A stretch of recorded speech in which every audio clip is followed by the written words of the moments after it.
हम इस क्वेश्चन से स्टार्ट करते हैं कि आप कभी भी अर्थ के ऊपर से जब कूदते हैं तो क्या अर्थ आपके पास आती है कि आप अर्थ के पास जाते हैं? तो इसका जवाब तो आइंस्टाइन ने दिया था। आइंस्टाइन कौन थे? आइंस्टाइन एक साइंटिस्ट थे, जो जर्मन साइंटिस्ट थे। ये हैं आइंस्टाइन, ठीक है।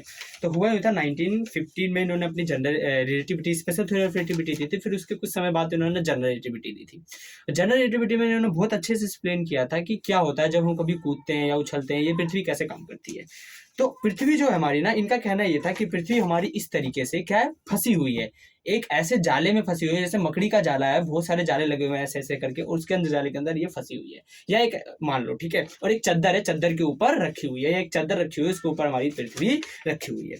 तब होता यूं है कि जब हम कभी भी उछलते हैं, कोई मान लीजिए कोई पत्थर लिया, उसको हमने क्या उस चादर पे रख दिया, और जैसे हम चादर हटाएंगे तो क्या होगा, वो जो हमारी चादर होगी वो ऊपर की तरफ आएगी। सेम सिनेरियो क्या होता है, जब हम कभी पृथ्वी से कूदते हैं तो हम एक पत्थर है छोटे से समझ लो, और एक बड़ा सा पत्थर है। तो होता यूं है कि जब इस पृथ्वी के ऊपर से हम कूदते हैं तो जो पृथ्वी है वो तो उस जगह ही रहती है, लेकिन वो जो चादर है ना वो ऊपर की तरफ आती है, तो अपने साथ पृथ्वी को भी ले आती है। तो पृथ्वी हमारे पास आती है, ना कि हम पृथ्वी के पास जाते हैं। तो सिंपल सा मेरा ये क्वेश्चन था कि जब हम कभी कूदते हैं तो क्या हम पृथ्वी के पास जाते हैं कि पृथ्वी हमारे पास आती है? तो आइंस्टाइन ने इसका सच्चे से अच्छे से आंसर का जवाब दिया था कि नहीं बेटा, कभी भी क्या होता है, जो हमारी पृथ्वी होती है वो हमारे पास आती है।